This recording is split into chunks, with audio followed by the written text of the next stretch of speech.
hasta llegar a la retina. O sea, la luz, todo lo que tiene que pasar hasta llegar a la retina. El primero es la córnea, que ya lo describimos. Luego sigue lo que es el humor acuoso, ¿no? Que acuérdense que este va a ser segregado ¿por quién? Por el epitelio ciliar, de los procesos ciliares.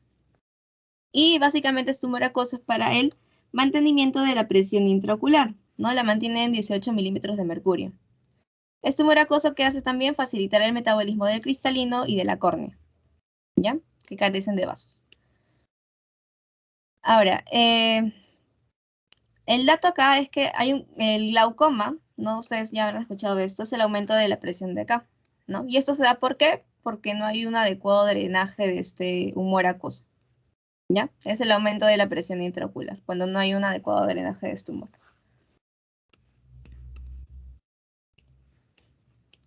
Ahora, el globo ocular también al globo ocular también lo vamos a dividir en lo que son cámaras, ¿ya? Una cámara anterior, una cámara posterior y lo que vendría a ser la cámara vítrea. La cámara anterior se va a encontrar entre lo que vendría a ser la córnea y el iris. La cámara posterior se va a encontrar en lo que vendría a ser el iris, los procesos ciliares y el cristalino. Y ya la cámara vítrea está detrás de este cristalino y del cuerpo ciliar. Y lo que contiene es el humor vítreo. ¿Ya? Cámara vítrea, humor vítreo. Entonces, seguimos con los medios refractarios. ¿Ah? Acuérdense que hasta ahorita llevamos dos. Córnea, humor acuoso, y sigue lo que es cristalino y humor vítreo. En el caso del cristalino vemos que es un lente. Este lente se va a encargar básicamente de enfocar imágenes en la retina para aumentar o disminuir el tamaño. Conforme uno va creciendo y aumentando su edad, haciéndose ya viejito, esto va a empezar a opacarse, ¿no? Y podría ocasionar lo que son las cataratas. Este cristalino está en sí detrás del iris y delante de lo que vendría a ser la cámara vítrea y está sostenido por lo que son las fibrillas de la zónula ciliar. Luego seguimos con el humor vítreo, que es ya el último medio de refracción. El contenido de esta es la cámara vítrea, ¿ya? Que es un gel que contiene un 99% de agua, acá, a este nivel. ¿Ya? Entonces acuérdense, son 4 medios. La córnea, el humor acuoso, el cristalino y el humor vítreo. ¿Ya? Son 4 medios de refracción. Ahora acá. ¿Qué vasos sanguíneos tienen que acordarse cada vez que estudian la parte de ojo? Tienen que acordarse de su arteria oftálmica, ¿ya? Acuérdate que la arteria oftálmica era rama de quién. Siempre les digo, siempre pregúntense, ¿de quién era rama? De la carótida interna. Esta arteria oftálmica va a tener dos terminales, ¿verdad? Va a tener una arteria frontal y una arteria nasal. Y va a tener una colateral que es la arteria central de la retina. Ya acuérdate, arteria central de la retina y va a estar acompañada ¿de quién? Del nervio óptico. También tenemos una vena, que es la vena oftálmica superior e inferior. Esta lo que va a hacer es tener una amplia comunicación con una red venosa perinasal y la perioftálmica, ¿no? ¿Dónde van a drenar? En el seno cavernoso y en el plexo venoso pterigoideo. Ahora acá. Esto de acá es pregunta fija. Si no es en el pasita, le preguntan en su parcial. El anillo tendidoso de zinc. Les van a preguntar qué cosa está por dentro del anillo, qué cosa está por fuera del anillo, qué se inserta en el anillo. Básicamente este anillo tendinoso de zinc sirve para la inserción de los músculos rectos. ¿Ya? Acá vamos a ver el recto interno, ¿no? Recto inferior, recto superior o recto externo. Acuérdense que el recto externo también es conocido como recto lateral y el recto interno también es conocido como recto medial. Ahora, ¿qué está por dentro de este anillo? Vemos acá que está lo que es la arteria oftálmica, ¿no? Y el nervio óptico. ¿Ya? Arteria oftálmica, nervio óptico. ¿Qué más? Encontramos el nervio nasal, encontramos el tercer par y el sexto par. Y acuérdate que el tercer par, ¿cómo se llamaba? Motor ocular común. Y el sexto par se llamaba motor ocular externo. Y por fuera del anillo, ¿qué tenemos? Tenemos lo que son las venas oftálmicas, ¿no? Tanto superior como inferior. Tenemos acá lo que vendría a ser el cuarto par craneal, a este nivel, que es el nervio troclear. También tenemos lo que es el nervio lagrimal y también la rama frontal, ya, de lo que vendría a ser la lagrimal y la frontal, de lo que vendría a ser el quinto uno, o sea, del oftálmico, del trigémino, ¿ya? Así que eso acá, chicos, fijo, pónganle ahí un signo de exclamación. Fijo viene de anillo tendinoso de zinc. Ya bueno, terminando con lo que vendría a ser anexos, ¿no? Anexos de este ojo, ya es la tercera parte de este tema. Los párpados y la conjuntiva, pues, ¿no? Los párpados en sí son los pliegues, pues, ¿no? Son estos pliegues superficiales que van a formar lo que vendría a ser la hendidura palpebral, ¿no? Hendidura palpebral. Vemos acá que la hendidura palpebral tiene en su ángulo medial lo que vendría a ser la carúncula lagrimal, ¿no? Acá. Se puede decir que es el inicio de las vías lagrimales de drenaje, ¿no? Y también vamos a ver que en el borde libre de estos párpados van a haber unas glándulas, ya se le conoce como glándulas de Beibomio. Y estas glándulas lo que van a hacer es secretar, ¿ya? ¿Secretan para qué? Para que las pestañas se mantengan lubricadas y no se peguen, ¿ya? Para que las pestañas no se peguen. Y bueno, la conjuntiva, que es así lo que protege al globo ocular, ¿no? Siempre está húmeda gracias a qué? A tus lágrimas, ya que puedas parpadear. Luego está esta, que es la cápsula de Tenon, esto de acá. Esta cápsula de Tenon es una membrana que va a envolver a todo el globo ocular, ¿ya? Hasta lo que vendría a ser del limbo hasta el nervio óptico. Y bueno, está tu aparato lagrimal, ¿no? Conformado por lo que son las glándulas y lo que son las vías lagrimales. ¿Dónde se va a ubicar? En la parte superior y lateral de lo que es la cavidad orbitaria, ¿no? Y desemboca mediante estos conductos hacia esta parte inferior y medial del globo ocular. Y finalmente son llevadas hacia la nariz, ¿no? Mediante el meato inferior, por un medio que se llama el conducto lacrimonasal. Ya van a ver cuando veamos la parte de fosas nasales que hay un conducto que hace que se comuniquen la parte de la vista, de la parte orbitaria, con la parte de la nariz. Ya. Hasta ahí es fosa, bueno, de la visión, ¿no? Ojos. Ahora, fosa auditiva. La fosa auditiva, chicos, para estudiarla, la vamos a dividir en tres partes. ¿Ok? La dividimos en lo que es oído externo, oído medio y oído interno. ¿Ya? Si hablamos del oído externo, vamos a ver que se divide en dos partes, a su vez. Lo que es el pabellón auricular y lo que es el conducto auditivo externo. El pabellón auricular es la parte, ¿no? La parte externa, la parte que tú puedes estar tocando ahorita. Ahora, ¿cómo se conforma este pabellón auricular? Fíjate acá. Vemos que acá tiene un hélix, ¿no? Y tiene un antehélix. Fíjate que este antehélix se va a bifurcar, ¿no? Se hace como, no sé si ven acá, que se bifurca, y hace como un huequito. Ahora, esa zona que está dejando se llama fosa triangular, ¿ya? Fosa triangular. Luego, ¿qué más tenemos que tiene el pabellón auricular o también llamada oreja? Esto de acá que es el tubérculo de Darwin, que en algunas personas se encuentra más pronunciadas, ¿no? Más prominentes. Tenemos el lóbulo que no tiene presencia de cartílago, ¿no? Y vemos que en sí toda esta zona va a recibir irrigación por medio de ramas de la arteria temporal superficial. Y acuérdense que la arteria temporal superficial es rama terminal ¿de quién? De la carótida externa. ¿Ya? Acuérdate, arteria temporal superficial es rama terminal de la carótida externa. ¿Y por quién también va a recibir irrigación? Por lo que es la arteria auricular posterior. ¿Ya? Y acuérdate que la arteria auricular posterior es una rama colateral de la arteria carótida externa. ¿Ya? Arteria carótida externa. Y bueno, como las arterias, las venas van a recibir el mismo nombre, ¿ya? Y acuerda que todas las venas a ese nivel van a desembocar en la vena yugular externa. ¿Qué es lo que hace tu pabellón auricular? Tu pabellón auricular sí lo que va a hacer es va a escuchar, y todo lo que escucha lo va a dirigir ¿hacia dónde? Hacia el CAE. ¿Qué es el CAE? Tu conducto auditivo externo. Entonces, tu pabellón auricular escucha, y todas esas ondas las dirige hacia el CAE. tu conducto auditivo externo. Entonces, este conducto auditivo externo está formado en parte por cartílago, ¿no? Y en parte también está labrada por lo que es el hueso temporal. Va a medir entre 2.5 a 3 centímetros de longitud. ¿Ya? La función de este, ¿cuál va a ser? Llevar las ondas sonoras, ¿hacia dónde? Hacia este tímpano, ¿no? ¿Para qué? Para que lo haga vibrar. Y bueno, a este nivel también tenemos pilosidades, ¿no? Glándulas que hacen que se produzca el cerumen.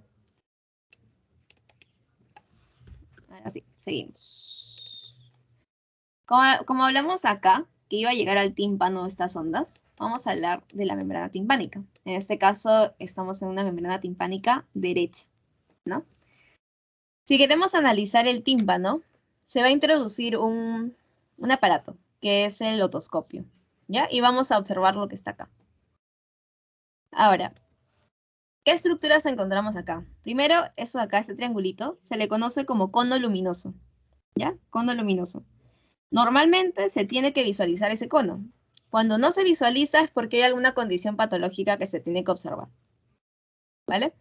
Luego está esta parte que es la pars flácida de la membrana, esta que es la pars tensa de la membrana.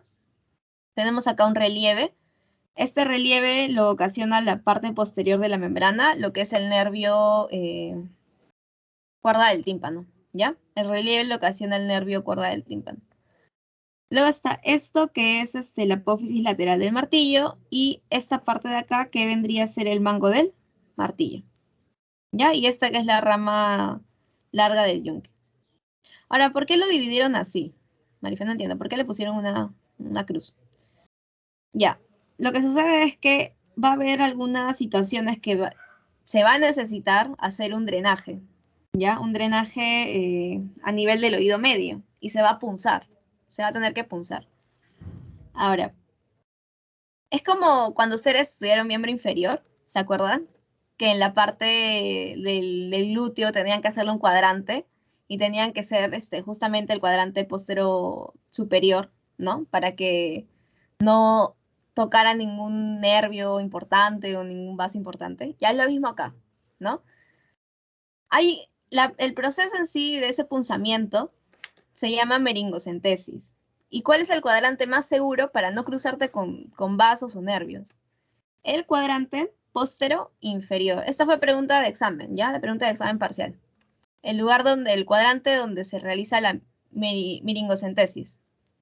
Es la punzación en sí, del oído medio, para el drenaje del oído, ¿ya? Acuérdense, el cuadrante postero inferior, ¿ya? De la membrana timpánica. Entonces, eso es todo lo que vendría a ser oído externo. Ahora vamos con lo que es oído medio. El oído medio básicamente son full paredes, ¿ya? Full paredes. Son 6, ¿no? Pared externa, pared interna, pared anterior, pared posterior, superior e inferior. ¿Ya? Son 6. Empezamos con esta pared. Son full relaciones, chicos, ¿ya? Full relaciones. Es como la parte de celda parotidia, más o menos. Ya, son full relaciones. Entonces acá tenemos pared externa. ¿Qué vamos a encontrar en la pared externa? Vamos a encontrar lo que es la arteria carótida interna, ¿no? También encontramos lo que es el tímpano. Vemos acá que está el nervio 7, que es el facial, y con su ramita, que es la cuerda del tímpano, ¿verdad? También está el músculo tensor del tímpano, martillo y yunque. ¿Ya? Esas son las estructuras que encontramos en la pared externa del oído medio. En el caso de la pared interna, ¿quién vemos acá? Vamos a ver a lo que es la fosa de la ventana redonda. Tenemos acá la fosa de la ventana oval. Tenemos acá lo que es el conducto del facial, o también llamado acueducto de Falopio, ¿ya? Por ahí va a transcurrir el nervio facial. Tenemos lo que es el nervio cuerda del tímpano acá, que acuérdense que es rama del facial. El promontorio, a este nivel, es básicamente lo que va a hacer es representar la primera vuelta del caracol óseo, este promontorio. Y también tenemos al nervio timpanal del noveno. O sea, ¿es rama de quién? Del glosofaringio, ¿ya? El nervio timpanal es rama del glosofaringeo. El nervio timpanal también recibe el nombre de Jacobson, ¿ya? Jacobson. Y bueno, el estribo también está a este nivel, ¿no? El estribo. Ya, en la pared anterior. La pared anterior básicamente lo que va a hacer es comunicar lo que es el oído medio con la rinofaringe. ¿Ya? ¿Por medio de qué? Por medio de la trompa faringo-timpánica. ¿Ya? Así que si les preguntan por qué medio comunica el oído medio con la rinofaringe, por la trompa faringo-timpánica. ¿Ya? O también llamada trompa de Eustaquio. Y esta trompa de Eustaquio en niños menores de 3 años va a ser más corta y está permanentemente abierta. Como está permanentemente abierta, esto va a hacer que se facilite una propagación de infecciones, ¿no? Y puede hasta generar otitis media. Ya en el adulto generalmente ya está cerrada y es más larga, ¿no? Entonces, ¿cuál es la función de esto? Equilibrar las presiones dentro del oído medio, ¿ya? La función de esto es equilibrar las presiones dentro del oído medio. Seguimos con la pared posterior. En esta pared posterior lo único que encontramos es lo que vendría a ser el aditus ad antro, o también vendría a ser lo que es el antro mastoideo, esto, ya que es el orificio tímpano-mastoideo. En sí hace referencia a lo que vendría a ser la apófisis mastoides del hueso temporal, ¿no? Luego están las células mastoideas, acá estas que tienen puros huequitos. Vemos también el nervio facial a este nivel. Y la protrusión del canal semicircular lateral, ¿ya? Que luego van a saber qué son los canales semicirculares. Luego está la pared superior, ¿ya? La pared superior. Acá vamos a encontrar básicamente una relación con el piso medio de la base del cráneo, ¿ya? Acuérdense que también que esta pared superior se le conoce como tegmen timpani, ¿ya? Si no les dicen pared superior, les van a decir tegmen timpani, ¿ya? Siempre acuérdense de los dos nombres. Ahora, como esto está en relación con lo que vendría a ser el piso medio de la base del cráneo, una fractura de la base del cráneo puede ocasionar hemorragias por el conducto auditivo. ¿Y cómo se le conoce a eso? Como otorragias, ¿no? Otorragias. Luego está esta pared inferior, que ya es la última, ¿ya? Acá lo único que vamos a encontrar que se relaciona con lo que vendría a ser la vena yugular interna. Ya es más que nada ósea esta parte.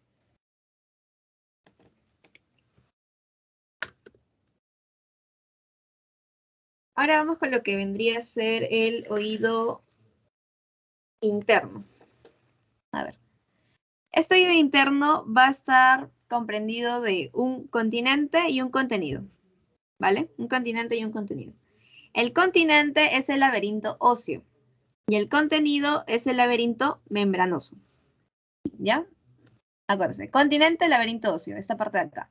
Contenido es este laberinto membranoso. Entre ambos laberintos, entre el laberinto óseo como el laberinto membranoso, va a haber un líquido que se llama perilinfa, ¿ya? Y dentro de este laberinto membranoso va a contener a la endolinfa, ¿ya? No se confundan. Entre ambos laberintos, ¿qué hay? Perilinfa. Dentro del membranoso, ¿qué hay? Endolinfa, ¿ya? A ver acá. En el caso del laberinto óseo, ¿qué comprende? 3 cosas. El caracol, el vestíbulo y los canales semicirculares. Si esto lo cortamos como que a la mitad, ¿no? Así. Podemos observar mejor las estructuras. Estos son los canales semicirculares. Acuérdense que son tres canales o conductos, ¿ya?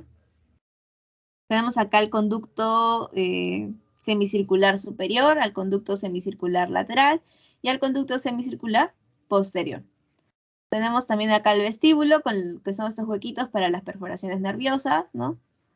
Tenemos esto de acá que vendría a ser la lámina espiral ósea, la rampa timpánica, la rampa vestibular, y estos 3 conforman lo que es el caracol. Ven por su forma, ¿no? Por eso le llaman así. Entonces el caracol, acuérdense que lo conforman estos 3. ¿ya? Lámina espiral ósea, la rampa timpánica y la rampa vestibular. Y bueno, también encontramos a este nivel la ventana redonda, también llamada ventana coclear. ¿Ya? Todo esto es el laberinto óseo. Ahora acá, laberinto membranoso. Este laberinto membranoso lo que va a hacer es comprender lo que es un vestíbulo, y este vestíbulo está básicamente conformado por estos dos, por lo que es el utrículo y el sáculo.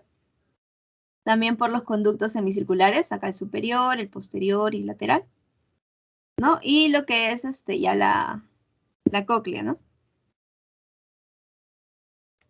Ahora, un dato que, bueno, van a verlo en la parte de inervación, que es que el nervio coclear junto con el nervio vestibular se van a unir, ¿ya? Vamos a verlo acá mejor.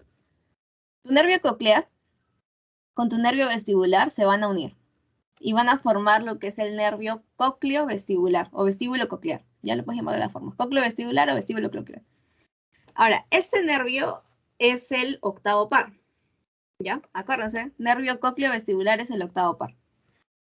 Pero ahora, el nervio coclear, tanto como el nervio vestibular, van a provenir, por así decirlo, van a tener neuronas que provienen de diferentes partes, ¿no? En el caso del nervio coclear, su primera neurona en sí está en el ganglio espiral de Corti, y este ganglio espiral de Corti está en el conducto coclear, ¿no? En el caso de la segunda neurona del coclear, vemos que están los núcleos cocleares dorsal y ventral en el tronco del encéfalo.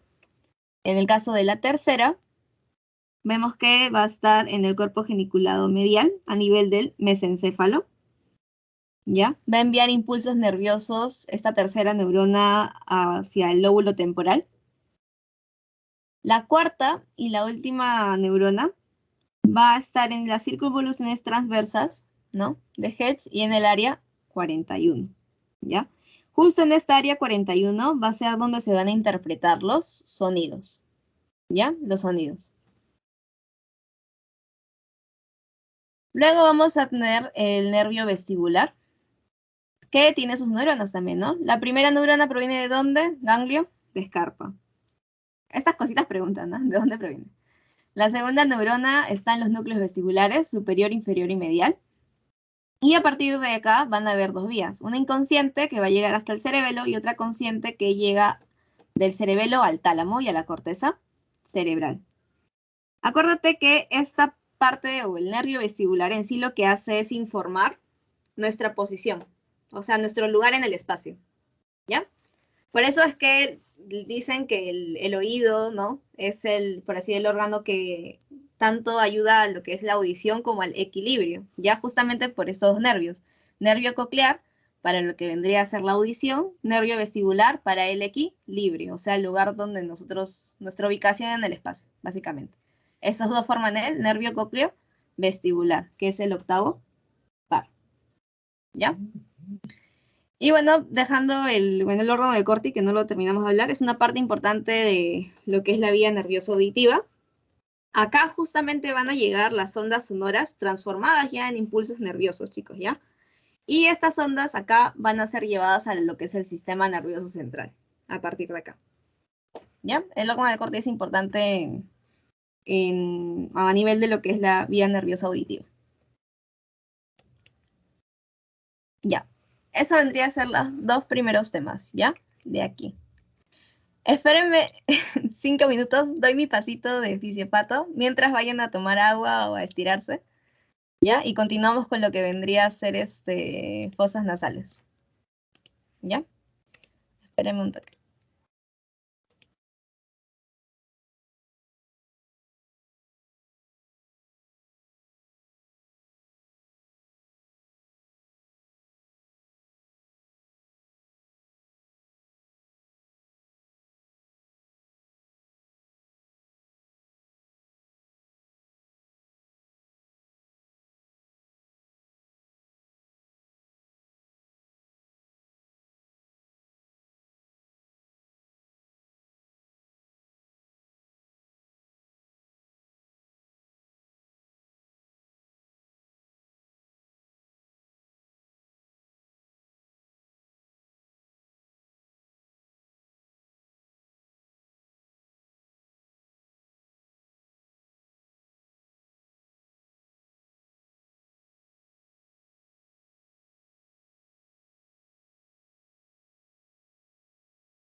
Ya chicos, ya regresé.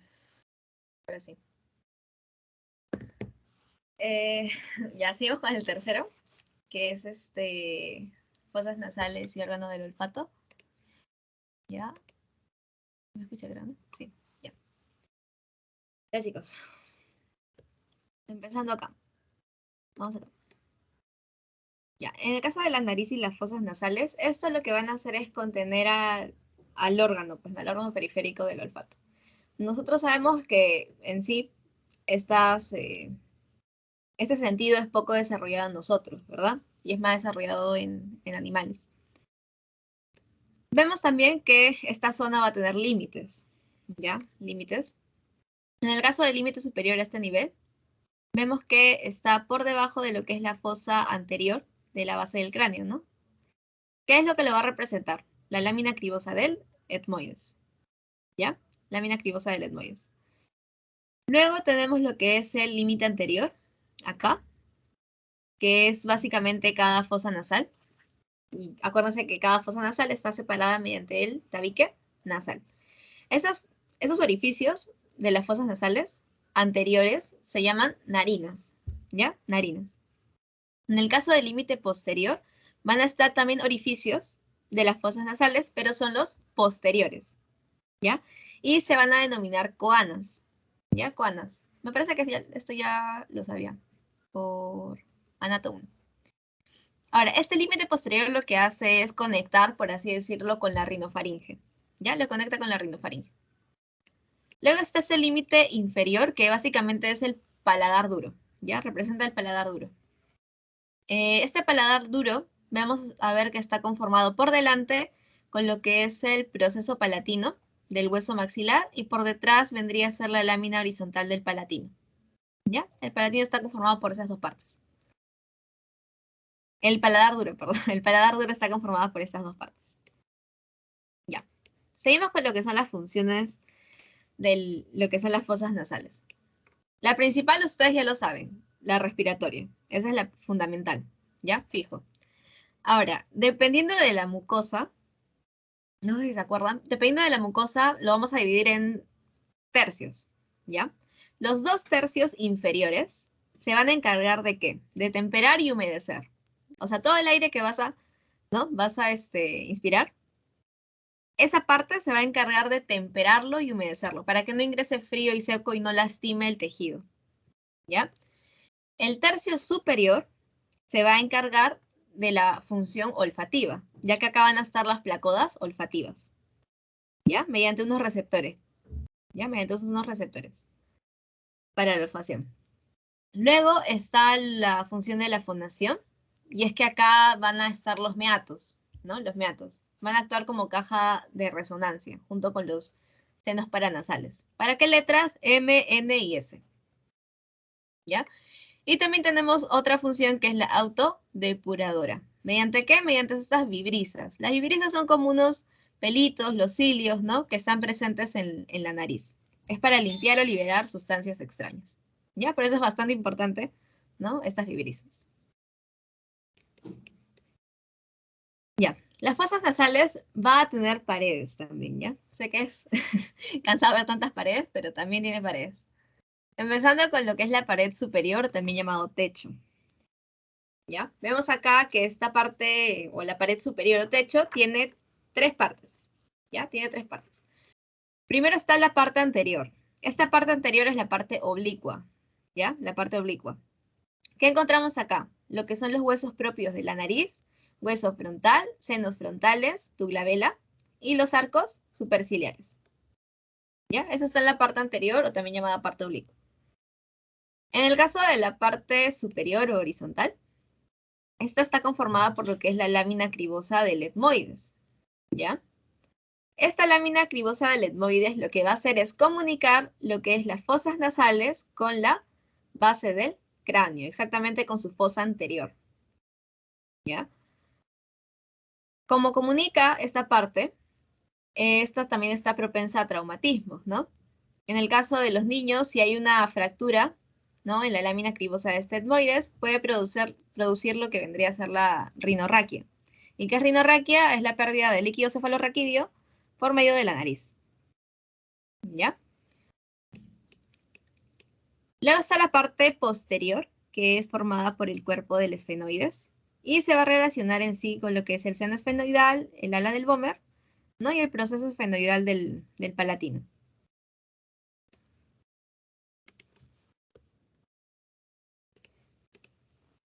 Seguimos con lo que es la pared inferior. Esta es básicamente conformada por el suelo de las fosas nasales. ¿Y quién lo conforma? El paladar duro, si se dan cuenta, ¿no? Vemos acá que está el proceso palatino por delante y la lámina horizontal del palatino por detrás. Todo esto conforma lo que es el paladar duro. Ya, estas dos partes. Luego está estas paredes laterales. Ahora, estas paredes laterales están conformadas en sí por 6 huesos, de afuera hacia adentro. Y van a dividirse según su estructura y según su función. ¿Ya? Según su estructura se dividen en 3 planos. En el primer plano, que es el plano lateral, ¿ya? Vamos a encontrar lo que es la cara interna del maxilar, ¿no? La cara medial del ala interna del pterigoides también, ¿ya? En el caso del segundo plano vamos a encontrar lo que es el unguis, ¿ya? Por delante y arriba, unguis, fosa lagrimal. Y también vamos a encontrar lo que es la lámina perpendicular del palatino, ¿ya? Lámina perpendicular del palatino. Y luego tenemos el tercer plano, que es el medial, que básicamente acá lo que encontramos es el cornete inferior, por debajo, acá. Y por arriba encontramos las masas laterales del etmoides. ¿Ya? Entonces acá. Ya. Esto, chicos, acuérdense que es según su estructura. ¿Ya? Según su estructura se dividen en 3 planos. En el caso de la función, se van a dividir también en 3 partes. Una parte preturbinal, turbinal y postturbinal. ¿Ya? En el caso de la parte anterior o preturbinal, va a estar relacionada con lo que es la cara interna del maxilar, las masas laterales del etmoides y el unguis. ¿Ya? ¿De qué se va a encargar o qué va a pasar acá?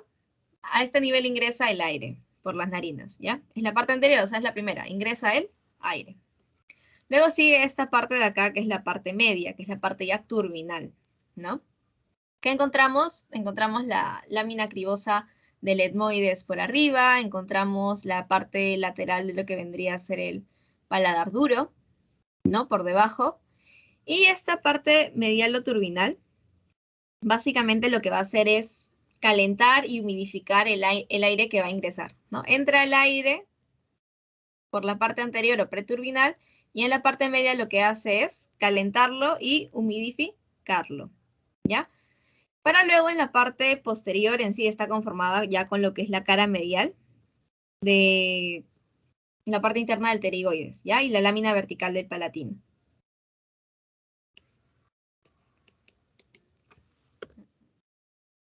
Ya.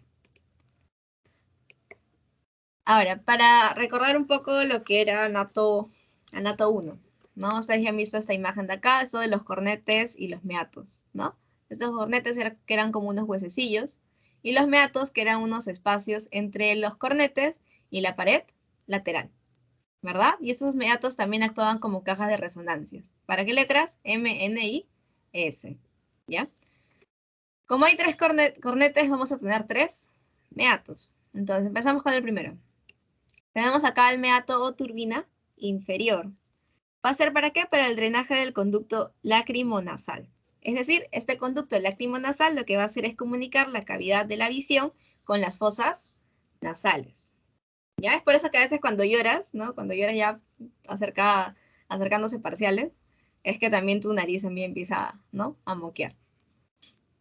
Entonces acá, tenemos acá lo que es la epífora. ¿Qué es la epífora? En sí sucede cuando el conducto se tapa. Si tu conducto se tapa, entonces ya no va a poder comunicarse con la parte de tu nariz. Y lo que va a hacer es que tus ojitos se van a empezar a llenar de lágrimas. ¿Ya?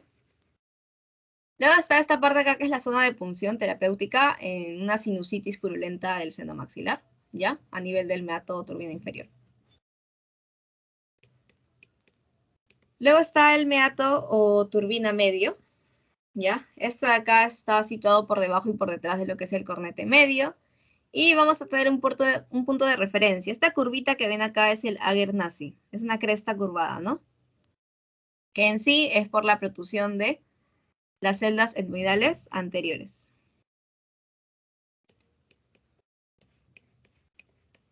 Ahora, en la parte lateral va a haber dos salientes.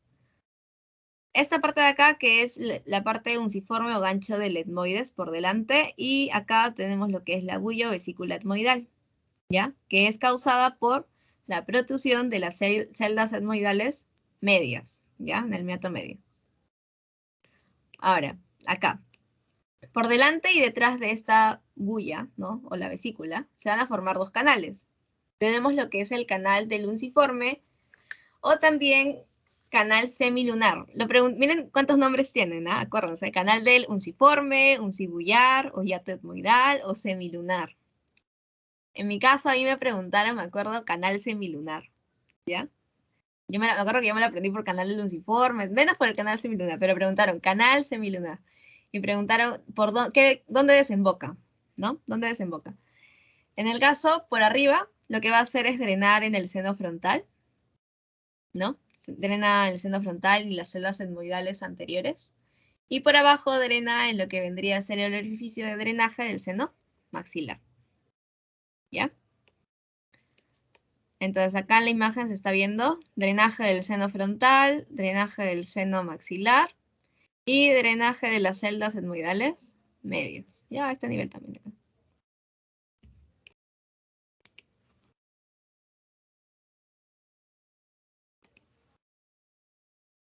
Luego, por detrás de esta bulla, de esta vesícula, vamos a encontrar también el canal de la bulla, donde drenan las celdillas etmoidales medias. ¿Ya? Esto de acá fue preguntada de pasito, me parece. ¿Ya? Esto de aquí. Ahora acá. El último meato. El meato o turbina superior. ¿Dónde drena? ¿O qué drena acá? Drena las celdas etmoidales posteriores. ¿Ya? Se va a encontrar en sí por debajo de lo que es el agujero esfenopalatino. Y acá también hay drenaje del seno esfenoidal. ¿Ya? Se van a abrir en el techo de lo que son las fosas nasales. Y bueno, acá está el drenaje del seno esfenoidal, este nivel. Ya. Seguimos con otra pared, que es la pared medial. Esta pared medial está formada por lo que es el tabique, ¿no? El tabique nasal. Tiene una forma cuadrilátera y vamos a ver que lo conforman, ¿qué cosa? El vómer, lo que es la lámina perpendicular del etmoides, el cartílago septal, ¿no? Luego está la parte anterior, ¿no? Vemos que en la parte anterior están los orificios nasales anteriores. Está el aditus nasal, ¿no? Y vamos a ver también que entre las narinas, que son los orificios nasales anteriores, y este aditus nasal, está básicamente lo que es el vestíbulo, ¿no? El vestíbulo nasal, que va a tener un revestimiento cutáneo y las vellosidades que son las vibrisas, ¿no? A este nivel.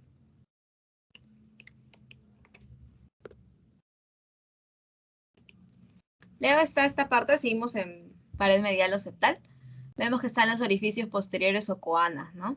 Esta parte de acá. ¿Qué es lo que va a hacer? Comunicar las fosas nasales con el caum. ¿Caum qué? Caum faríngeo.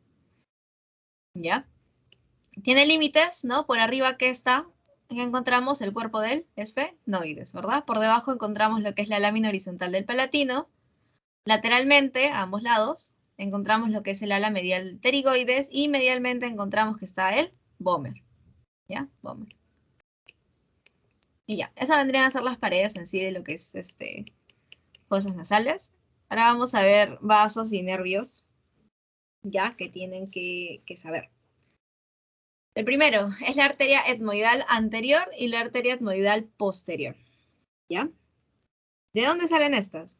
Acuérdense que acá tenemos a lo que es la arteria carótida interna, ¿no? Esa arteria carótida interna me va a dar una ramita, ¿ya? Esta rama es la arteria oftálmica. Y esta arteria oftálmica es la que me va a dar lo que es la arteria etmoidal anterior y la arteria etmoidal posterior. ¿Ya? Acuérdate cómo va. Primero es Carótida interna. Mi carótida interna me da una arteria oftálmica. Y esa arteria oftálmica me da la arteria etmoidal anterior y posterior. ¿Ya? Estas van a ingresar, ¿no?, a través de los agujeros etmoidales anteriores y posteriores respectivamente, y van a llegar a lo que es la base del cráneo, ¿no?, el del cráneo anterior, a través de una hendidura que es la hendidura etmoidal. ¿Para qué? Para finalmente irrigar la parte superior de lo que son las fosas nasales. Si ven acá, la arteria etmoidal anterior lo puse de azul. ¿Qué va a irrigar? Seno frontal, pared lateral de las fosas nasales, celdas etmoidales y el tabique nasal, si les preguntan su irrigación. Y en el caso de la arteria etmoidal posterior, irriga lo que son las celdas etmoidales posteriores y el seno esfenoidal. ¿Ya? Acá está su irrigación. Otra arteria que tienen que saber es la arteria esfenopalatina. ¿Ya? La arteria esfenopalatina es rama terminal ¿de quién? De la maxilar interna. Ya es bastante importante a nivel de las fosas nasales esta arteria. Va a ingresar por el agujero que se llama como su mismo nombre, por el agujero esfenopalatino, ubicado en el meato superior. Y en sí se va a dividir en lo que son ramas laterales y septales. ¿Ya? Luego tenemos lo que son el drenaje venoso, ¿no?, que en sí son varios plexos venosos de la pituitaria, donde van a hacer mayor presencia en la parte del cornete inferior, cornete medio y los 2/3 inferiores del tabique nasal. Y van a tener un drenaje en lo que es la vena esfenopalatina, la vena facial, las venas etmoidales, ¿ya? Y finalmente las oftálmicas. Se dirigen a las oftálmicas. Luego tenemos lo que es la inervación, ¿ya? Esto está dado básicamente por lo que es el nervio esfenopalatino, ¿ya? Nervio esfenopalatino. Este nervio esfenopalatino va a tener ramos nasopalatinos, ramo palatino anterior y nervio etmoidal anterior. ¿Ya? A ver. En el caso del ramo nasopalatino, vamos a ver que va a inervar a este nivel. Va a ser para el tabique y la mucosa palatina, ¿no? Y se va a unir con el ramo del palatino anterior, es decir, con el de acá, ¿ya? Luego tenemos ese ramo palatino anterior, que va por lo que es el velo del palatino, llega a lo que es el palatino anterior y se une con el naso palatino. Y luego tenemos este nervio etmoidal anterior, que es un ramo nasal del nervio oftálmico, va a inervar lo que es el tabique nasal, el techo de las fosas nasales, ¿no? Cornete medio, inferior, seno frontal, celdas etmoidales también, ¿no? Y también va a haber otro nervio que es el nervio suborbitario, que es para inervar lo que es la piel del vestíbulo nasal.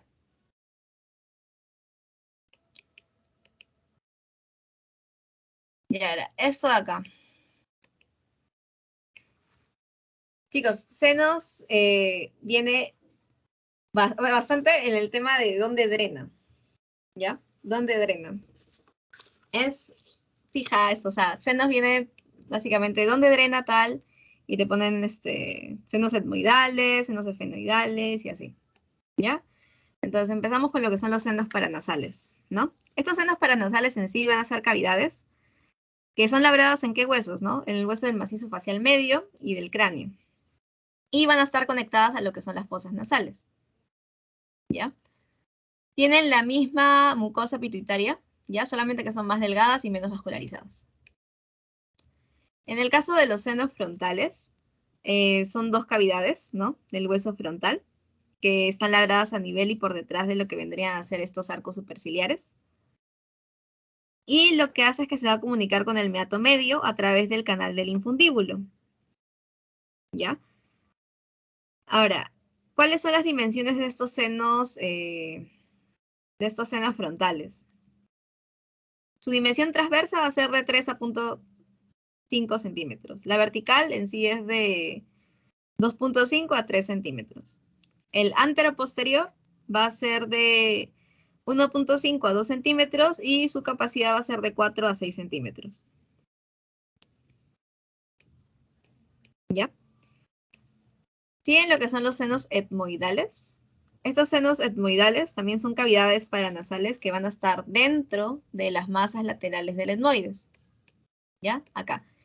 Y vamos a ver que están dispuestas en forma de laberinto entre lo que son los huesos frontal, el hueso maxilar, hueso unguis, el efenoides y el palatino, ¿no?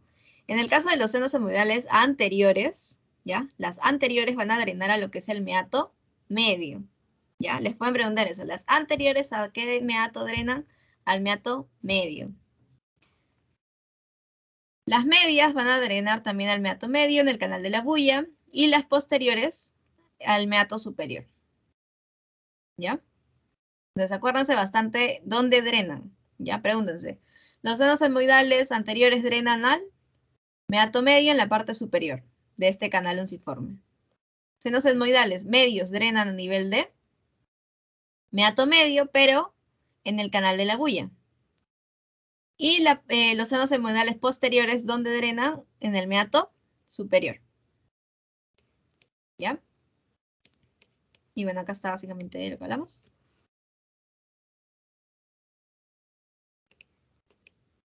Luego están estos senos esfenoidales, ¿ya? Que también son cavidades labradas, ¿no? En el cuerpo del esfenoides. Y van a estar separadas por un tabique.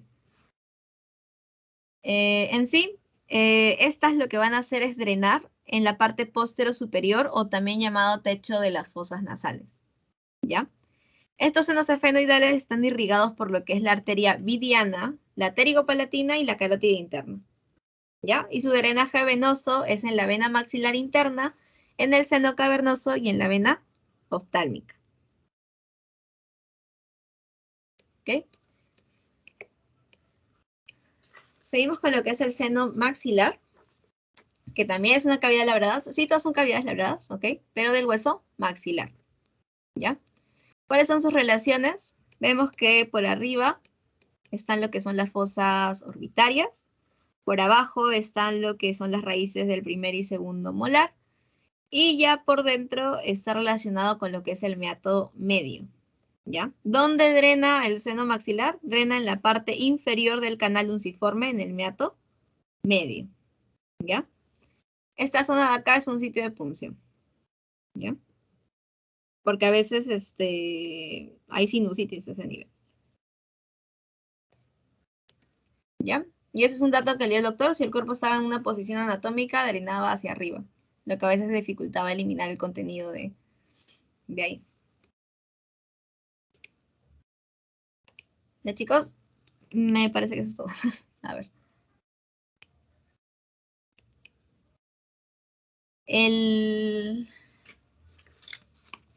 Espera un momento, de terminar de...